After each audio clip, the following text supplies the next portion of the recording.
The Equalizer part 3 movie की starting होती है इटली में, जिधर फार्मर नाम से जाने वाला एक माफिया अपने पोते के साथ जीप से एक हवेली पहुंचता है। हवेली के गेट पर लाश देखकर वो गाड़ी आगे बढ़ाता है। वहीं एक लाश और दिखती है कि हवेली के दरवाजे पर एक आदमी गन लेकर फार्मर का ही इंतजार कर रहा होता है। उसे देखकर फार्मर अपनी रिवॉल्वर ग्लव बॉक्स से निकालता है और अपने पोते से कहता है कि यहीं बैठे रहना। ये कहकर फार्मर और उसका गुर्गा हवेली के अंदर जाते हैं। एक लाश और दिखाई जाती है जिसके चेहरे पर मीट चॉप पर पूरा धसा होता है। वहीं चलते हुए दो और लाशें खून से सनी पड़ी मिलती हैं। आगे एक और लाश और बेसमेंट की सीढ़ी उतरते समय एक और बॉडी सीढ़ियों पर मिलती है और नीचे के रूम में रॉबर्ट, जो कि एक मरीन और DIA एजेंट था, अपने खून से सने हाथों को कपड़ों से साफ कर रहा होता है। वो फार्मर से कहता है कि ये मुझे रोक रहे थे, बेकार में जिद कर रहे थे। फार्मर अपने वहाँ बचे दो गुर्गों से पूछता है, जो कि रॉबर्ट पर गन ताने भी खड़े थे, आखिर तुम दोनों बच कैसे गए? आगे फार्मर रॉबर्ट से पूछता है कि तुम जानते भी हो मैं कौन हूँ? रॉबर्ट, हाँ मैं जानता हूँ। जिधर फार्मर कहता है कि ये जानते हुए भी तुम यहाँ आ गए,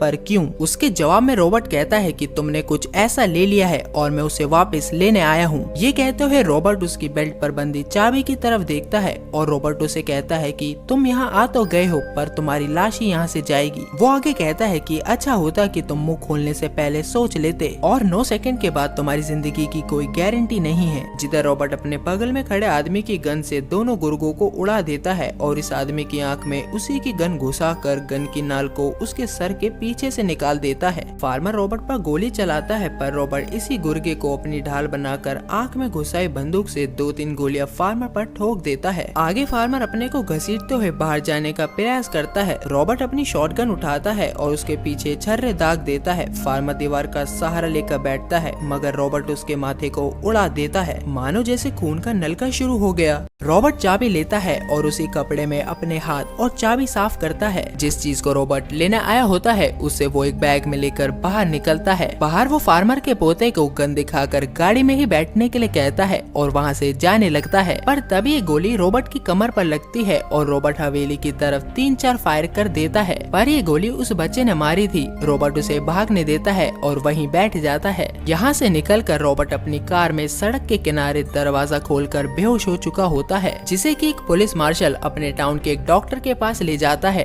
डॉक्टर रॉबर्ट की गोली निकाल देता है और पुलिस मार्शल से कहता है कि क्या इसका एक्सीडेंट हुआ था? मार्शल कहता है नहीं, इसे गोली लगी थी। डॉक्टर कहता है जहाँ तक मेरी नॉलेज है इसका एक्सीडेंट ही हुआ होगा। और ऑफिसर कहता है ठीक है डॉक्टर, आप जैसा समझे। वहीं अगले दिन रॉबर्ट के होश में आने पर वो डॉक्टर को देखकर सतर्क होता है। डॉक्टर उसे शांत कराता है और पूछता है क्या तुम पर हमला करने वाले तुम्हारे पीछे यहाँ तक आएंगे क्या? और रॉबर्ट ना में जवाब देता है। आगे डॉक्टर कहता है कि तुम ठीक हो जाओ, फिर जहाँ जाना चाहे चले जाना। वो घायल रॉबर्ट की काफी देखभाल करता है और अगले ही दिन रॉबर्ट उठता है और अपने बैग की तरफ देखता है। बाहर जाकर वो डॉक्टर से बात करता है और उससे पूछता है कि मैं यहाँ कितने दिनों से हूँ। जिधर डॉक्टर उसके घाव को देखता है और उसे बताता है कि अब वो ठीक है और रॉबर्ट को टाउन की तरफ दिखाते हुए कहता है कि अल्टामोल्टे छोटा पर एक प्यारा शहर है। वही नेक्स्ट सीन में हम रॉबर्ट को इस शहर के मार्केट में घूमता हुआ देखते हैं। वही मार्केट में काफी चहल पहल होती है। वो एक कैफे में जाकर चाय का ऑर्डर करता है, पर वहाँ की ओनर कॉफी लाती है और कहती है ये कॉफी ट्राई तो कीजिए, आप चाय पीना भूल जाएंगे। कि तभी वहाँ मार्शल अपनी बेटी के साथ आता है और अपना नाम जियो बताता है। आगे वो अपनी बेटी से भी मिलवाता है और रॉबर्ट से कहता है कि आपके साथ हुआ था एक एक्सीडेंट, और डॉक्टर के बारे में भी बताता है कि वो एक बहुत अच्छे इंसान है और लगभग बहुत से लोग उन्हीं के हाथों में पैदा हुए हैं और इस शहर के सभी लोग बहुत अच्छे हैं। आगे पुलिस मार्शल रॉबर्ट को उसकी कार की चाबी देता है और कहता है आपकी कार पुलिस स्टेशन की पार्किंग में खड़ी है, आप जब चाहे उसे ले जा सकते हैं। वहीं ऑफिसर दिलासा भी दिलाता है कि मैंने आपके बैग्स खोलकर तक नहीं देखे। नेक्स्ट सीन में रॉबर्ट एक CIA एजेंट को फोन करके सिसिली की उस विनेरी हवेली के बारे में बताता है। एमा नाम की एजेंट कहती है तुम जानते भी हो तुमने कहाँ फोन मिलाया है? रॉबर्ट उसे कहता है CIA में, और तुम हो फाइनेंशियल ऑपरेशन ग्रुप जो कि इलीगल पैसों के लेन देन को ट्रैक करते हैं। एमा ये इन्फॉर्मेशन अपने ऑफिसर्स को तुरंत से देती है। वहीं रात में सोते वक्त रॉबर्ट विनेरी में करे खून खराबे के बारे में सोच रहा होता है। अगली सुबह वो मार्केट में एक रेस्टोरेंट में बैठा होता है कि तभी एक लड़का आता है और वहाँ के ओनर से पैसों का एक पैकेट लेकर बाहर खड़े अपने गैंग लीडर को देता है। मतलब कि ये लोग मार्केट में शॉपकीपर से हफ्ता लिया करते थे।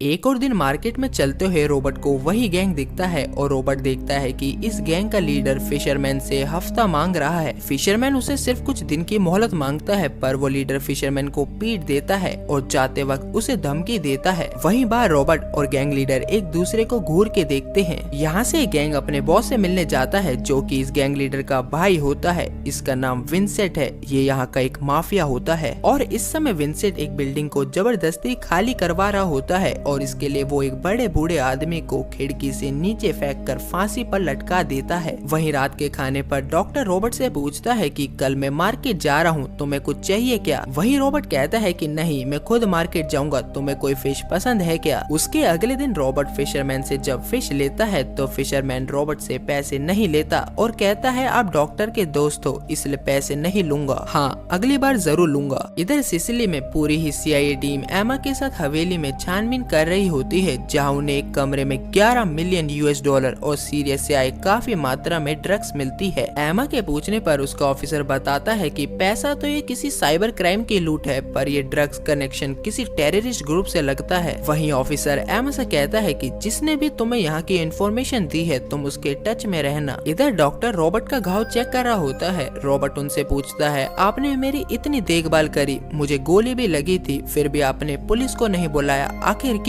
उसका जवाब देते हुए डॉक्टर कहता है कि याद है जब तुम मेरे पास सबसे पहले आए थे मैंने तुमसे क्या पूछा था? रॉबर्ट कहता है हाँ, आपने पूछा था कि तुम अच्छे आदमी हो या बुरे। डॉक्टर कहता है बिल्कुल, और तुमने जवाब दिया था पता नहीं, और ये जवाब एक अच्छा आदमी ही दे सकता है। वहीं दूसरी तरफ माफिया विंसेंट अपने छोटे भाई को बुलाता है और उसे कहता है मार्को, इस हफ्ता लेने वाले का नाम मार्को होता है। विंसेंट कहता है हमें जल्द से जल्द इस शहर में कब्जा करना है, एल्टामोल्टे के हर होटल, बार, क्लब, हर जगह कब्जा करना है। इधर रॉबर्ट अपने दोनों बैगों को लेकर डॉक्टर के घर से जा रहा होता है। आगे मार्केट से निकलते हुए रॉबर्ट लोगों की भीड़ को भागते हुए देखता है, जो कि फिशरमैन की दुकान में लगी आग को बुझाने का प्रयास करने लगते हैं। फिशरमैन रो रहा होता है। रॉबर्ट पीछे मुड़कर देखता है, दूर मार्को अपनी सिगरेट जला रहा होता है और उसके गुर्गे भी उसके साथ होते हैं। रॉबर्ट को पता था कि ये आग मार्को ने ही लगाई है। वहीं अगले दिन सभी लोग और रॉबर्ट भी फिशरमैन के काम में आने वाली चीजों को इकट्ठा कर रहे होते हैं। पुलिस मार्शल भी CCTV कैमरा से पता करता है कि आग किसने लगाई। वहीं नेक्स्ट डे चाय पीते हुए सभी लोगों को वो देख रहा होता है, जो कि काफी खुश नजर आ रहे होते हैं। जिधर फिशरमैन भी अपनी पूरी दुकान को ठीक कर चुका था। वहीं एक ओल्ड लेडी रॉबर्ट को चाय के साथ कुछ खाने के लिए देती है। सभी लोग और डॉक्टर भी प्रोजेक्टर पर मूवी देख रहे होते हैं। रेस्टोरेंट की ओनर रॉबर्ट से कहती है अब आपको भी सब लोग अपना सा मानने लगे हैं। और अगली सुबह चाय पीते वक्त एमा भी यहाँ बैठी होती है। रॉबर्ट कहता है मैं सीधा हो जाता हूँ, आप फिर मेरी फोटो अच्छे से खींच लेना, और एमा उसकी फोटो खींचती है। जिधर एमा उससे पूछती है तुम कौन हो, तुम्हें कैसे पता था किस लाइन पर क्या बात करनी है, और तुम्हें कैसे पता था विनेरी में ड्रग्स और पैसे पड़े हैं? रॉबर्ट फिर वही जवाब देता है कि मैं तो वहाँ से सिर्फ गुजर रहा था। आगे एमा पूछती है कि पुलिस को वहाँ बहुत सारी लाशें मिली थी। रॉबर्ट जवाब देता है कि हाँ, ड्रग्स का धंधा काफी खतरनाक होता है। एमा के जाने के बाद नेक्स्ट सीन में मार्शल से कोई फोन पर कहता है कि तेरी लड़की की आज जल्दी छुट्टी हो गई है। कि पुलिस ऑफिसर तुरंत भागते हुए अपने घर पहुंचता है, जहां मार्को और उसका गैंग मार्शल को पीटते हैं और मार्को उसे कहता है कि तुम्हें दुकान में लगी आग की इन्वेस्टिगेशन करने की क्या जरूरत थी। बुरी तरह पीटने के बाद मार्को धमकी देकर जाता है और मार्शल के घाव की डॉक्टर मरहम पट्टी करता है। रॉबर्ट मार्शल को जाता देखकर डॉक्टर से पूछता है कि इसे क्या हुआ डॉक्टर, और डॉक्टर कहता है कि एक्सीडेंट। आगे डॉक्टर रॉबर्ट से कहते हैं कि ये हर शहर में होता है, जिसे हम कमोरा और तुम माफिया कहते हो। ये कैंसर की तरह होता है, इसका कोई इलाज नहीं होता।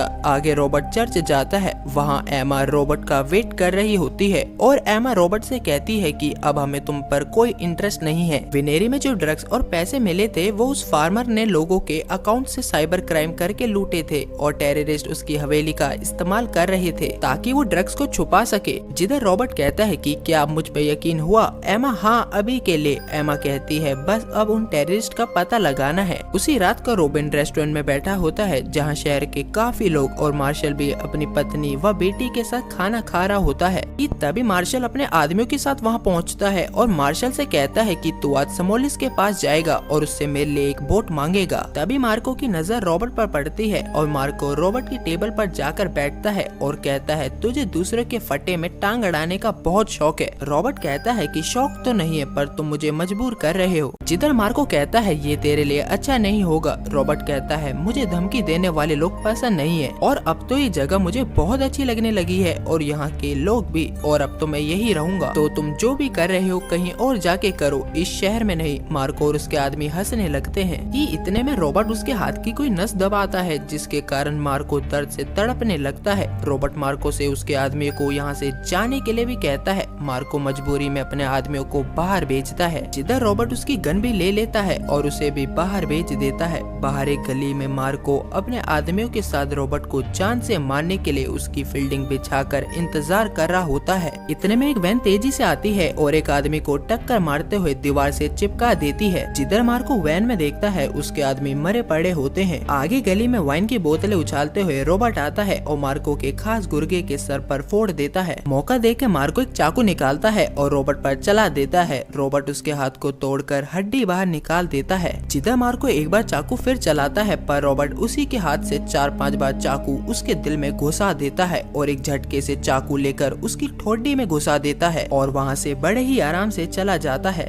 वहीं सुबह मार्शल और कई पुलिस वाले इन सभी की लाशों को देख रहे होते हैं और वैन में मिले ड्रग्स के पैकेटों को जब्त करते हैं। सीन कट होता है रोम इटली में एक ट्रेन स्टेशन में बॉम्ब ब्लास्ट होता है और कोई भी टेररिस्ट ग्रुप इसकी जिम्मेदारी नहीं लेता। एमा अपने ऑफिसर्स को कहती है जिस बात की हिंट रॉबर्ट ने एमा को दिया था। एमा यहाँ नेपल्स के स्ट्रीट माफियाओं से ड्रग्स के मेन होलसेलर तक पहुँचने की सलाह देती है। जिधर एमा यहाँ के पुलिस चीफ से मिलती है और ड्रग्स माफियाओं से पूछताछ की परमिशन लेती है। एक ड्रग डीलर से बात करके CIA टीम गोदाम में रेड मारती है जहाँ वो कुछ ड्रग डीलर्स को मार देते हैं। आगे पुलिस चीफ विंसेंट के घर उसे मिलने पहुँचता है जहाँ विंसेंट और उसके गुर्गे मार्को की मौत का शोक मना रहे होते हैं। चीफ विंसेंट को कहता है कि CIA वाले यहाँ पहुँच चुके हैं और वो उस टेररिस्ट ग्रुप को ढूंढ रहे हैं जो ड्रग्स को यहाँ से सारे यूरोप में पहुँचा रहे हैं। एक लेडी ऑफिसर है जो ये सब पता लगा लेगी कि ये सब तुम कर रहे हो, इसलिए तुम सब कुछ बंद कर दो और तुम लोग जो ड्रग्स बेच रहे हो और इन आतंकवादियों को पैसे दे रहे हो वो इन पैसों से जगह जगह बॉम्ब ब्लास्ट कर रहे हैं। आगे चीफ और विंसेंट के बीच कुछ कहासुनी होती है। विंसेंट चीफ के हाथों में चाकू गाड़ देता है और उसका आदमी चीफ के हाथों का पंजा पूरा काट देता है। जिधर विंसेंट चीफ से मार्को के कातिलों का पता लगाने के लिए कहता है और उसे वहाँ से जाने देता है। इधर मार्शल रॉबर्ट के जब्त करे ड्रग्स के पैकेट को दिखाता है। एमा एक पुलिस वाले से चीफ के बारे में पूछती है तो वो बताता है उन पर हमला हुआ है और तुम्हारे लिए उनके पास कुछ इन्फॉर्मेशन है। ये ऑफिसर तुम्हें चीफ के पास ले जाएगा। ये कहकर वो वहाँ से जल्दी से चला जाता है पर तभी रॉबर्ट का फोन एमा के पास आता है। वो उसे बताता है ये चीफ पर हमला किसी आतंकवादियों ने नहीं किया, इसके पीछे जरूर यहाँ के माफिया कमारों वालों का हाथ है। और एमा बाद में बात करने को कहकर उस कार की तरफ बढ़ती है जो कि चीफ के पास ले जाने के लिए खड़ी थी। जिधर फोन पर बात करने की वजह से वो कार तक नहीं पहुँच पाती और तभी कार में एक जोरदार धमाका होता है और एमा दूर जाके गिरती है। एमा घायल तो होती है पर उसकी जान बच जाती है। वहीं एमा का सीनियर ऑफिसर उसे अस्पताल में आराम करने के लिए कहता है। जिधर सीन कट होता है विंसेंट मार्शल को मार्केट के चौक पर लाता है और सभी लोगों को धमकी देता है कि जिसने भी मेरे भाई को मारा है उसे मेरे पास लाओ वरना तुम में से कोई नहीं बचेगा। और सभी लोग अपने अपने घरों से बाहर निकलते हैं। विंसेंट मार्शल के कान में एक गोली मारकर उड़ा देता है कि इतने में रॉबर्ट अपनी गन्स को लेकर बाहर आता है। रॉबर्ट अपनी दोनों गन्स को नीचे रखता है और विंसेंट से कहता है कि मुझे बस यहाँ मत मारना। और विंसेंट कहता है कि इससे अच्छी जगह कोई नहीं हो सकती, मैं तुम्हें इन सब के सामने मारूंगा। जिधर विंसेंट रॉबर्ट पर बंदूक तानता है और एक गोली चलती है पर ये गोली डॉक्टर ने हवा में चलाई होती है। हिम्मत जोड़कर सभी लोग विंसेंट और उसके आदमियों को घेर लेते हैं। विंसेंट रॉबर्ट को धमकी देता है कि मैं दोबारा मिलूंगा। जिधर इस बार रॉबर्ट कहता है कि मैं तुम्हें यही मिलूंगा। वहीं रात को विंसेंट के घर पर वो और उसके सभी गुर्गे आपस में प्लान बना रहे होते हैं कि हम कल ही वहाँ जाएंगे और रॉबर्ट और सभी लोगों को मार देंगे। मगर बाहर कुछ और ही हो रहा था। विंसेंट के घर के गेट पर गार्ड की छाती में चाकू से 2 छेद करके रॉबर्ट घर के अंदर घुसता है। अंदर एक और गार्ड को साइलेंसर लगी गन से 2 गोली मारकर उसकी हत्या करता है। जिधर अंदर जाने पर घर की सारी लाइटों को काट कर 3 और गार्ड्स के सर पे वो गोली मारता है और एक कमरे में जाते हुए फायर पोकर को उठाता है। जिधर कमरे में बैठा गार्ड अपने लैपटॉप पर देखता है कि उसके पीछे कोई खड़ा है और तभी रॉबर्ट फायर पोकर को उसकी पीठ में घुसाकर छाती से निकाल देता है। एक दूसरा गार्ड उसे मरता देखकर उसके पास आता है तो रॉबर्ट उसके गले में भी तार लपेटकर उसे मार डालता है। वहीं विंसेंट अपने बेड पर लेटा था और खून की बूंदें उस पर गिरने लगती हैं। वो उठकर देखता है कि छत पर लगे कांच को तोड़कर एक लाश नीचे गिरती है, जिधर विंसेंट अपनी गन निकालकर चिल्लाता है और कांच के टुकड़े अपने पैरों के तले से निकालते हुए पूरे घर में लाशों को देखता है और अपने खास आदमी को छूता है तो उस आदमी का सर नीचे फुटबॉल की तरह लुढ़क जाता है। ये देख विंसेंट काफी घबरा जाता है और अंधाधुंध गोलियां चलाने लगता है कि इतने में रॉबर्ट उसके मुंह पर एक मुक्का मारता है। वो उसे बहुत सी ड्रग्स की गोलियां खिला देता है जिससे कुछ ही पलों में उसके मुंह में झाग बनने लगता है। आगे रॉबर्ट उसे जाने के लिए कहता है और कहता है जाओ और अपनी जान बचा लो। जिधर विंसेंट लड़खड़ाते हुए अपने घर से निकलता है, रॉबर्ट उसके पीछे पीछे चलता रहता है और गेट से बाहर आते ही वो एक कार से टकराता है और एक बारी फिर से घुटनों के बल आगे बढ़ता है। रॉबर्ट उसके पीछे चलता रहता है जिधर सभी लोग चौक पर प्रार्थना कर रहे होते हैं। आसमान पटाखों से जगमगा रहा होता है और विंसेंट सड़क पर दम तोड़ देता है। जिधर हॉस्पिटल में एमा ड्रग्स माफियाओं के मारे जाने की खबर सुन रही होती है कि तभी रॉबर्ट कमरे में आता है और उसे वही बैग देता है जो कि वो फार्मर के हवेली से लेकर आया था और एमा को ये बैग एक आदमी को देने के लिए कहता है। दरअसल फार्मर ने इस आदमी की जिंदगी भर की कमाई साइबर फ्रॉड के जरिए चुरा ली थी। जिधर एमा कहती है कि इतने सारे लोगों में से तुम सिर्फ इस आदमी के $3 लाख